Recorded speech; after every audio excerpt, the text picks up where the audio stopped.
Good morning all of you. Myself doctor Uttam Kumar Shukla, department of mathematics, Madhupur college, Madhupur. बच्चों, आज मैं आप लोग को यूजी सेमेस्टर 6 न्यूमेरिकल एनालिसिस का बहुत ही महत्वपूर्ण थ्योरम और प्रोसेस न्यूमेरिकल एनालिसिस के प्रॉब्लम बनाने के लिए न्यूटन-रैप्सन मेथड बताने जा रहा हूं।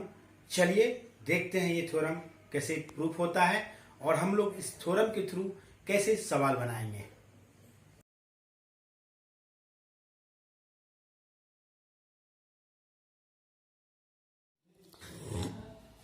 Good morning all of you. आज मैं आप लोगों के लिए आया हूं बहुत ही इंपॉर्टेंट थ्योरम न्यूटन-रैप्सन मेथड। यह आपके लिए एग्जाम में प्रूफ के लिए भी आएगा, state and proof the Newton-Raphson method.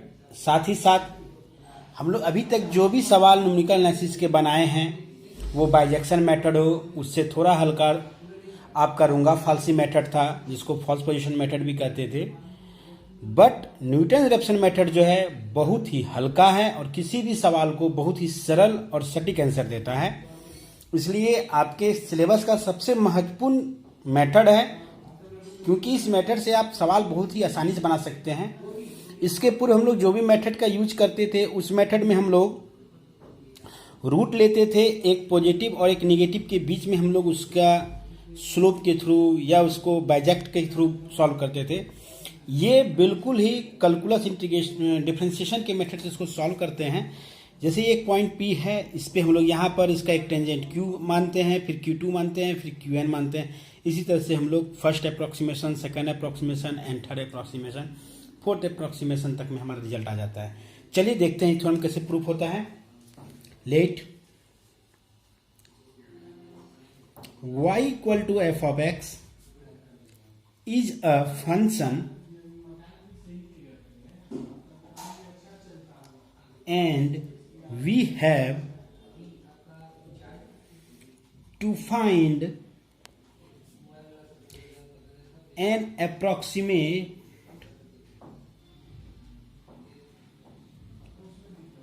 value of the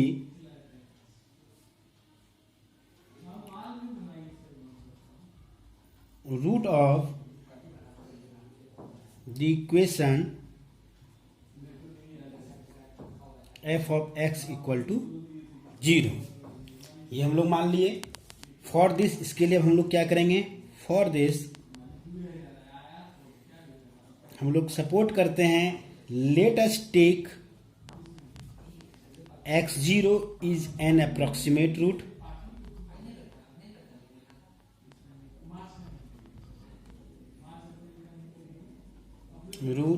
and x1 is an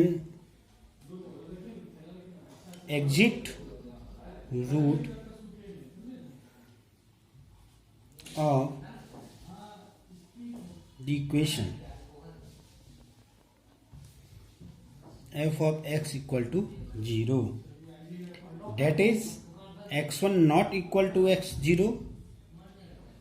this imply हमारा क्या हो जाएगा, x1 इक्वल टू हम लोग x0 प्लस h ले लेते हैं।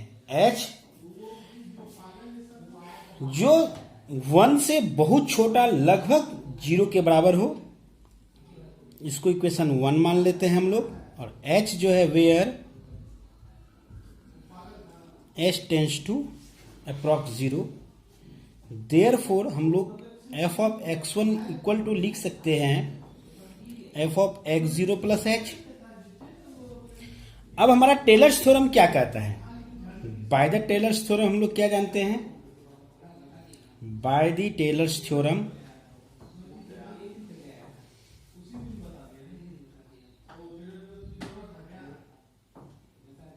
f of x1 equal to होता है f of x0 plus h f dash x0। f dash का मतलब होता है differentiation, s square by 2 f double dash x0 dot dot dot dot n term तक हमारा होता है। अब देखिए टेलर्स थ्योरम से हमारा ये होता है, चूंकि s जो है हमारा 1 से बहुत छोटा है तो उसका स्क्वायर और भी छोटा होगा, तो हम लोग यहाँ पर h का जो पावर है एच पर, दो के ऊपर जितने भी पावर है, दो से दो के ऊपर, उसको लगभग हम लोग जीरो मान सकते हैं। तो जीरो से मल्टीप्लाई होगा तो ये हमारा सभी कुछ क्या होगा, जीरो। सिर्फ बचेगा हमारा F of X one equal to F of X zero plus H F dash X zero. तो हम लोग यहां पे लिख सकते हैं आप, hence the second approximation, sorry, hence the second and higher power of H will be neglected, क्योंकि H का वैल्यू जो है हमारा 1 से बहुत बहुत बहुत छोटा है, लगभग जीरो के बराबर है। एबव एक्सप्रेशन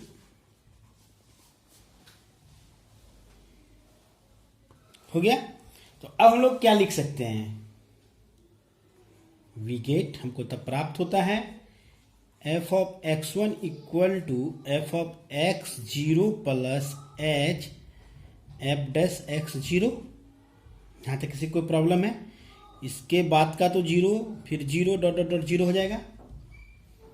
नेक्स्ट स्टेप में लिख देते हैं आपका F of X one equal to F of X. यदि यहां से हम लोग एच का वैल्यू निकाल लें और इक्वेशन 1 में पुट कर दे तो हमारा फर्स्ट अप्रोक्सीमेशन आराम से निकल जाएगा। चलिए इसको हम लोग इक्वेशन 2 मान लेते हैं। Since x1 is an exist root, हम लोग उसको माने थे x1 को exist root, that is F of x1 का वैल्यू कितना हो जाएगा हमारा, जीरो। इसको हम लोग 3 मान लेते हैं equation.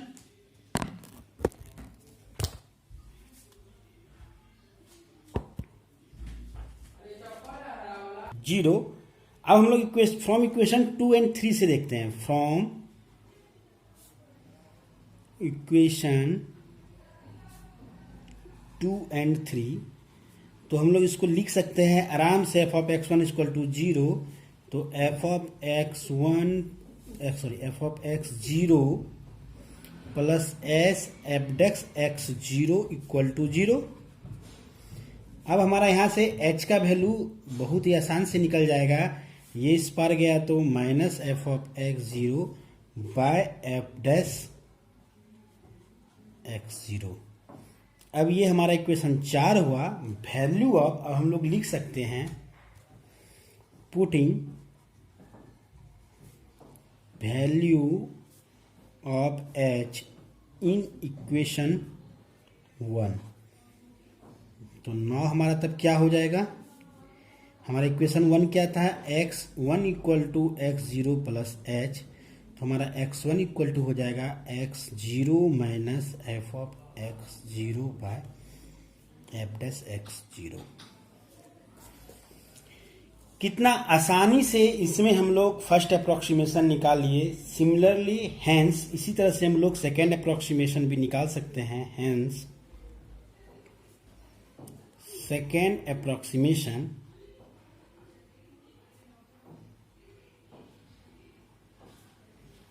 Of the root is x2। यहां पे हो जाएगा हमारा x1 minus F of x1 by F dash x1। Similarly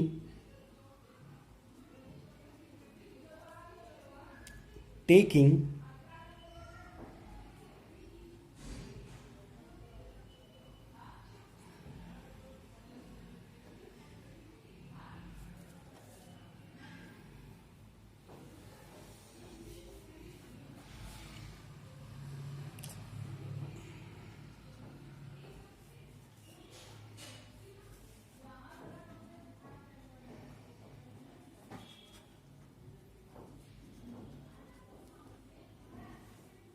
is called Newton-Raphson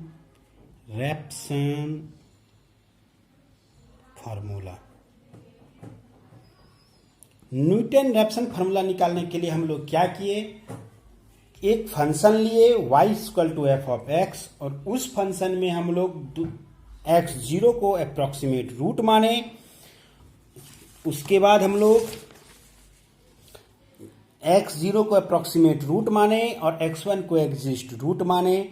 इस प्रकार से हम लोग x1 बराबर लिख सकते थे x0 प्लस h, और टेलर्स थ्योरम के एप्लीकेशन को अप्लाई करते हुए हम लोग क्या किए, यहाँ पर हम लोग टेलर्स थ्योरम को लिखे और टेलर्स थ्योरम में h का वैल्यू क्योंकि 0 से बहुत ही करीब था, इसलिए हम लोग उसको 2 और 2 से हाईएस्ट पावर ऑफ h को हम लोग 0 मान लिए, और इससे हम लोग एक इक्वेशन तैयार किए f of x1 equal to f of x0 plus s f dash x0।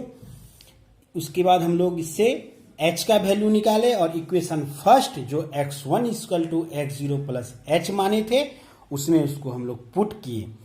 इस प्रकार से हम लोग फर्स्ट अप्रोक्सीमेशन निकाले, और सिमिलरली हम लोग एक सेकेंड अप्रोक्सीमेशन के लिए जो हमारा x1 पे आया था जो वैल्यू, उसको फिर हम लोग इसको हम लोग अप्रोक्सीमेशन माने और x2 वाले को हम लोग एग्जिस्ट रूट माने। इस तरह से हम लोग धीरे धीरे धीरे F of X equal to 0 के करीब आते गए। इस स्लोप पे हम लोग न्यूटन्स रैप्सन मेथड के थ्रू जो है धीरे धीरे हम लोग y इक्वल टू 0 के करीब पहुंच के रूट का वैल्यू निकालें। न्यूटन्स रैप्सन मेथड बेहद ही आसान है, इसके आप लोग वीडियो पॉज करके देख लीजिए, इसको पूरा उतार लीजिए आप लोग। नेक्स्ट क्लास में आप लोगों को मैं ये बताऊंगा कि न्यूटन्स रैप्सन मेथड से हम लोग सवाल कैसे बनाते हैं। धन्यवाद।